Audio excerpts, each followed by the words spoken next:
some more.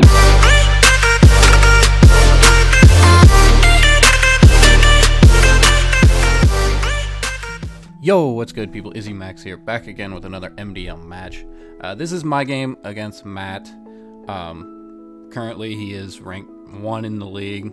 I don't see him really dropping a game for the rest of the season. But here you see the 6 that he brought. The Barracuda was actually a big prepping problem. I was expecting like a banded Aquajet in the rain from the Polytoad. They really chunked my entire team. Also, I had checks for an offensive Togekiss, and Duraludon is actually a real big problem because I can't set my Trick Room, which is one way that I think I could have won this game. Spoilers, I didn't win.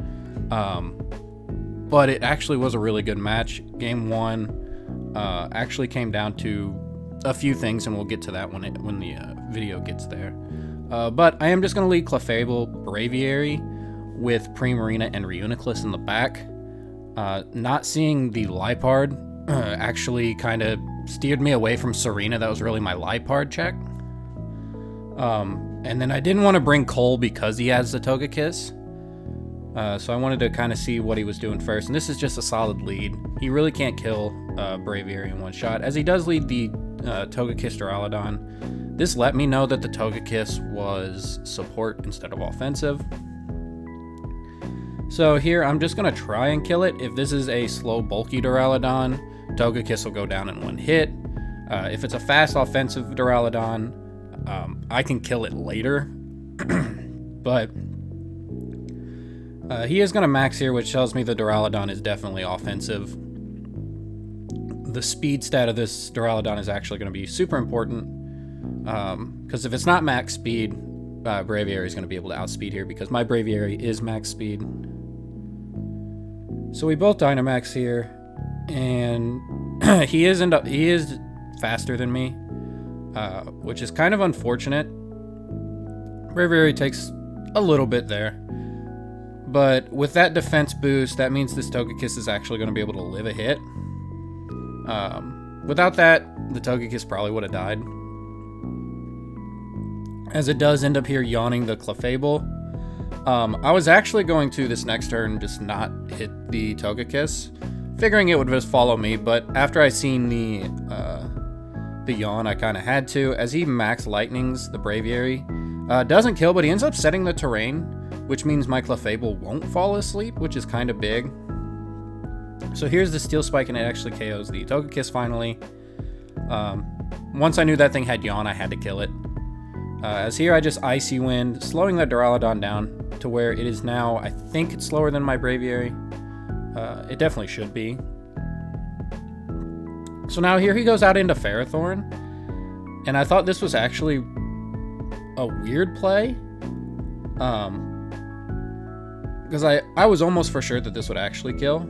Instead of going for the Knuckle, I end up going for the Airstream. So here's the Helping Hand. I am faster now, and there's the Airstream, and it actually almost KOs, which is actually kind of important. He told me it put him at 22 health. That's going to be an important number for the rest of this match. There's the Heavy Slam. Clefairy doesn't take too much. It is a physical Clefairy. I wanted to go into Primarina here, and in hindsight, I probably should have. But I end up going out into Reuniclus instead. And here is where things went really bad really fast. So here I knew my Clefairy was probably going to die, so I just decided to Helping Hand. Hindsight, I should have protected. But I am not an offensive Reuniclus. I'm max HP, max defense. With the Life Orb, so I can secure the KO on an AV Duraludon. So there's the Helping Hand. Ferrothorn protects, so I called this correctly. There's the Flash Cannon. And I miss. So that one was actually really, really huge. And here, I'm pretty sure, since I know it's not AV, that the Moonblast will kill. And here's where the 22 actually is super important. So you see that I have Expanding Force instead of Psychic. I planned on maxing this thing once I could set up Trick Room, which I couldn't do in game 1.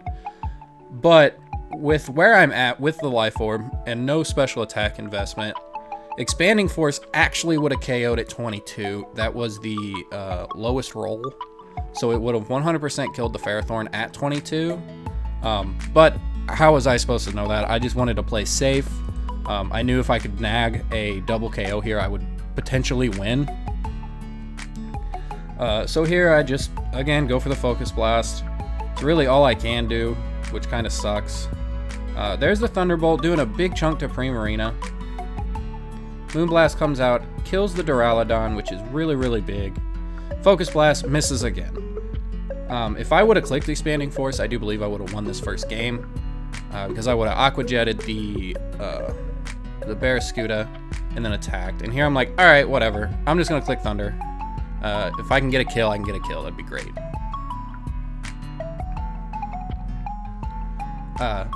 Turns out I actually do hit the Thunder.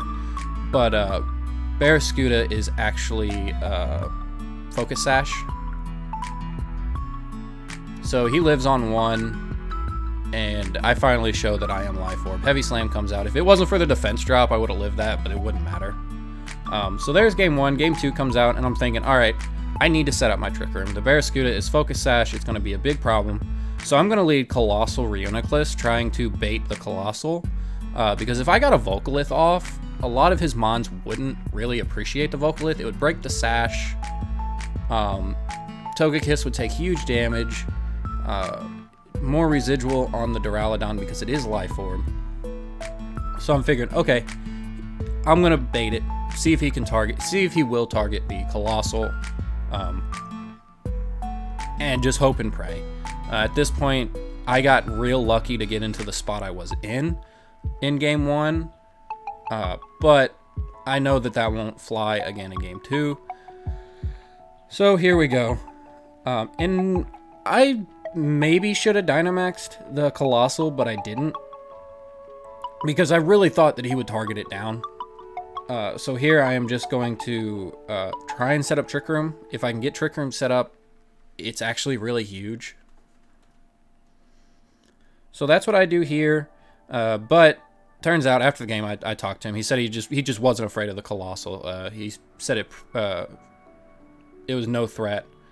So I should have Dynamaxed it, or Gigantamaxed it, but I didn't. So there's the Helping Hand, and here comes the Max Dragon. And once this KO'd my Reuniclus, I knew the game was over. There was no way I could get back into it.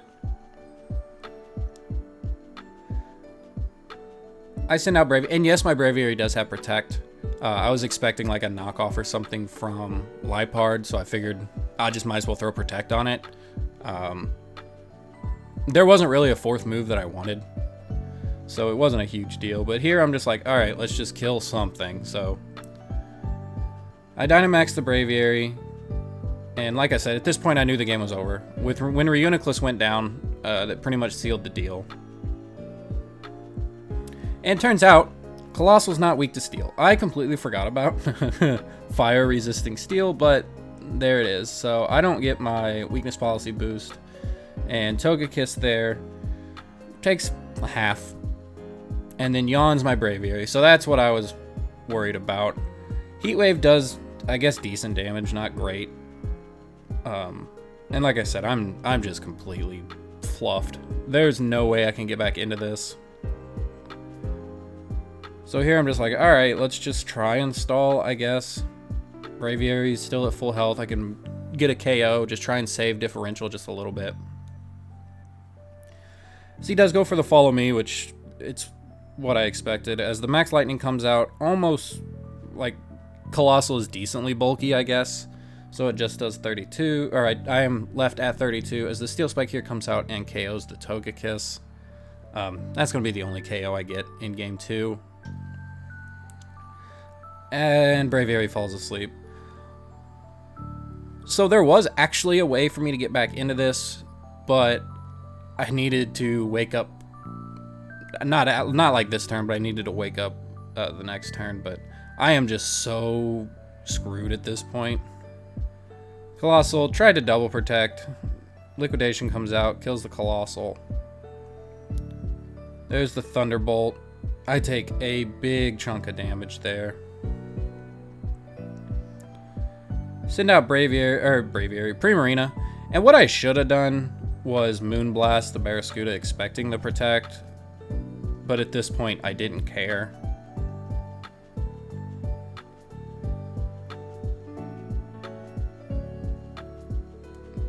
Come on. So there's the Protect from the Duraludon. And then there's the Poison Jab. So if I would have just doubled into the Barraskewda... maybe. Because I could have Moonblasted the Barraskewda and then Aqua Jetted it. But I mean, I still would have had the Duraludon problem. So there's that. And then here I'm just hoping I wake up. Primarina goes down. And then Braviary doesn't take another Thunderbolt. And that is the game there. I needed that second turn wake up, and I also needed not to Moonblast into the Duraludon. But like I said, Matt is the #1 person in the league right now, and I don't see anybody passing him. He is, I believe, the only undefeated coach currently. So that is the game. I'm going to get this up as quick as possible because I do have to record the Week 4 breakdown. So without further ado, I will see you guys in the next one. Peace.